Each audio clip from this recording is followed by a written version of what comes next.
আরে রাজু, তাড়াতাড়ি চল, আজকে তো আমাদের অনেক লেট হয়ে গেল। একটুর জন্যই তো আমরা ট্রেনটা মিস করে দিতাম। আমি তোর বেডটা ঠিক করে দিতেছি, তুই ওখানে ঘুমায় পড়িস। আচ্ছা মা, ঠিক আছে, তুমি ঠিক করে দাও। দাঁড়া দাঁড়া, এখনই ঠিক করে দিতেছি। এই তো ঠিক করা হয়ে গেল, এখন তুই তাড়াতাড়ি উপরে উঠ। আচ্ছা মা, ঠিক আছে, এখনই উঠতেছি। দাঁড়া, তোকে একটা বালিশ দিয়ে দিই। এই তো বালিশটা দিয়ে দিলাম, এখন চুপচাপ এখানে ঘুমিয়ে পড়। আচ্ছা মা, ঠিক আছে, আমিও এখানে ঘুমিয়ে পড়বো। কালকে সকাল সকাল উঠতে লাগবে আবার। আরে কি ব্যাপার, আমার তো ঘুমিয়ে ধরতেছে না।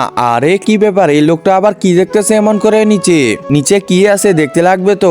আরে কি ব্যাপার, নিচে তো আমার মাই শুয়ে আছে। ও আচ্ছা, বুঝতে পারছি, এই লোকটা তো আমার মায়ের দিকে খারাপ নজরে দেখতেছে। এই লোকটার কিছু একটা ব্যবস্থা করতে লাগবে আমাকে। কাবা ঘরের দিকে তাকালেই নাকি সব গুনাহ মাফ হয়ে যায়। হে আল্লাহ, যে আমার ভিডিওটা দেখে লাইক এবং সাবস্ক্রাইব করে দিবে তাকে একবার হলেও কাবা শরীফে যাওয়ার তৌফিক দিও।